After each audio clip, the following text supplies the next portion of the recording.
Hi, I'm Judy Vitale, your astrologer from readthestars.com, and this is your weekly horoscopes at work video for October 19th through 25th, 2015. It's going to be an interesting week. Very, very good for work, and there's also going to be a major shift in the energy when the sun moves from Libra into Scorpio. This is the time when we have to acknowledge that we are definitely in the fall season.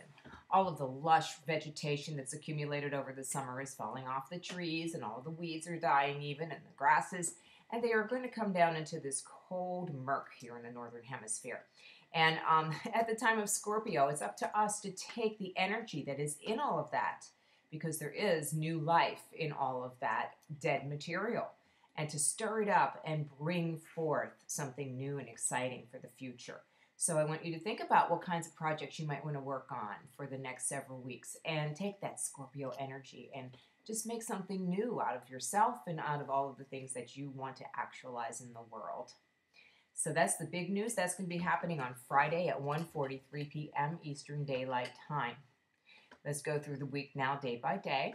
On Monday, we'll have the moon in Capricorn. Very, very good for business. Everyone will tend to have a view of the big picture. So this is always good, especially if you have someone who gets bogged down in details. But I want you to also understand that this is a great time for everybody to be exerting their energy and talking about what they want and really letting you know about it. So be open to hearing what other people want from you, but also be strong enough to say this is what you want as well, so that a negotiation can begin.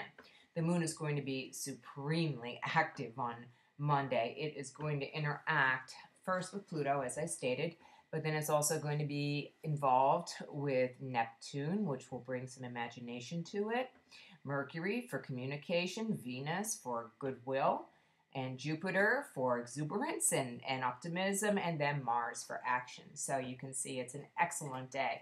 Go out there and do what you need to do on Monday. It's a big day.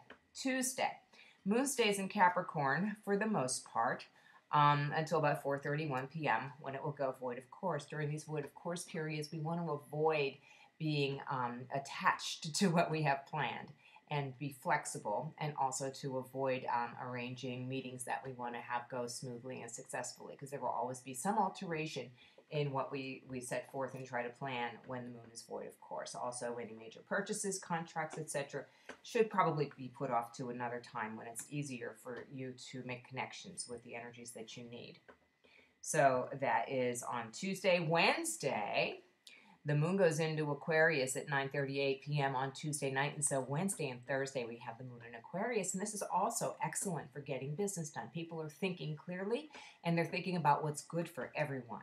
So this is a really great time to work in groups and to make sure that everybody has what they need in order to make a group project go forward. We will have then on Thursday also Mercury square Pluto. So powerful thoughts, but also communication about how someone might not be getting what they want, and they'll let you know again that this is important. So be open to hearing that.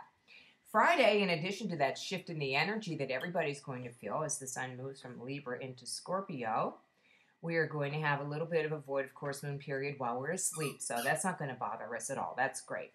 But then we're going to have Venus trine Pluto, which is excellent for relationships, romance, all that kind of good stuff. So that's really good. And then on Saturday, we're going to have a void of course moon all day. The moon will be in Pisces, just not doing a whole lot. So all the action will take place overnight and into the morning, Eastern time, and then the rest of the day up in the air, folks. So it's the kind of day when maybe you wanted to go outside and it rains, or you wanted to stay inside and it's so sunny you can't stay inside. But enjoy your Saturday, do whatever it is that you need to do, but be open for that plan to change from moment to moment. It's important to just be open. Sunday is a whole different story. The moon in Aries as of 2:22 a.m. So everybody's going to be very, very excitable and ready to do something fun and very active. So it's a great day for all sorts of activities. We're going to have Venus conjunct Jupiter, which is also really good for romance and friendship and relationships, family relationships too. And then also we'll have Mercury opposite Uranus, a lot of inspiration. So put yourself in a position on Sunday where you can just sit back and be inspired by what's going on around you. As for me, I'm going to be inspired to tell you that I'll be at Journeys of Life on Tuesday from 1:30 to 5:30. So please come in and see me or call 412-681-8755 for an appointment. You can also make private arrangements to see me or get a private video reading for $19.95. I'll talk to you for 5 to 7 minutes about 1 or 2 questions you might have about your information, your birth information. So just send that along to me along with any other comments, questions, or whatever it is you want to tell me to Judy, Judi, at readthestars.com.